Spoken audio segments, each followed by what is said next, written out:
77 years ago this month, 750,000 Palestinians were terrorized, raped, and brutalized out of their homes and farms and villages in the Galilee, from Tiberias, Bet Shean, Safed, and the great Palestinian ports of Jaffa and Acre.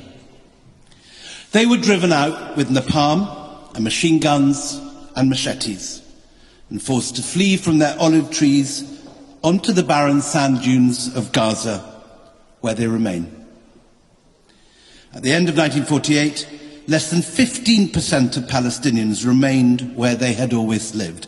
85% had been ethnically cleansed, despite the promises of Lord Balfour that, quote, "nothing shall be done which may prejudice the civil and religious rights of existing non-Jewish communities in Palestine." The Nakba happened because the politicians of this country enabled it. They enabled it with the Balfour Declaration, and they enabled it with 30 years of British colonial rule in Palestine, during which the indigenous inhabitants were disarmed and their leaders arrested and sent to prison camps outside the country.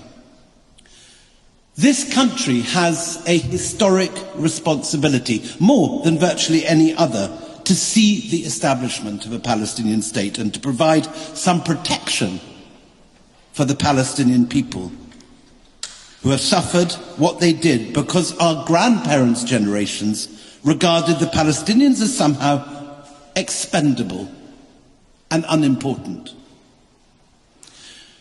You might have thought that this shameful history would galvanize our government to atone for past mistakes and make good for past failures. Far from it. For our leaders do not know the history of the sufferings of the Palestinians because their story is not taught in our schools. The BBC is too frightened to tell their stories in documentaries or news bulletins.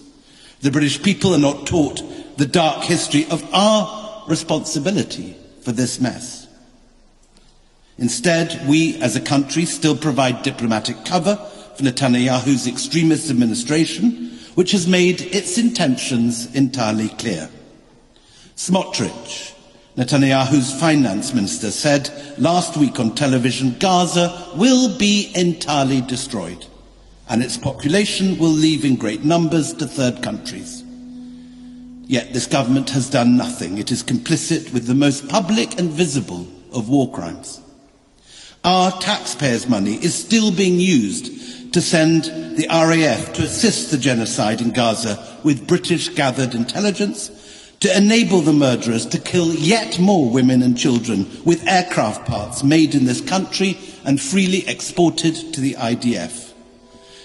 Shamefully, more weapons for the IDF have left Britain under Starmer than under the Tories. At this moment, 500,000 Palestinians are facing starvation. 1 million others can barely get enough food. Human Rights Watch has said that Israel's blockade has transcended military tactics to become a tool of extermination. But you cannot suppress the truth. Everyone here in this church tonight knows about this slaughter. More than 60,000 innocents have been killed, and maybe as many as 100,000. This is one of the great moral catastrophes of our time, arguably the biggest moral failure of the West since the Second World War. There is darkness all around us as we wake every morning to see images of yet more slaughtered innocents on our phones. It sometimes feels like this darkest of nights will never end. Yet it is in that darkness that we dream best. And our dreams are not fantasy, they are an urgent reality. We dream of justice and freedom and dignity and decency and human rights. We dream of a world where Palestinians are not burnt alive in their tents. We dream of a world where they are not herded like cattle from refugee camp to await their final slaughter. We dream of a Palestinian state supported by our government, where Palestinians can live in safety and without fear. We dream of freedom for Palestine. Thank you.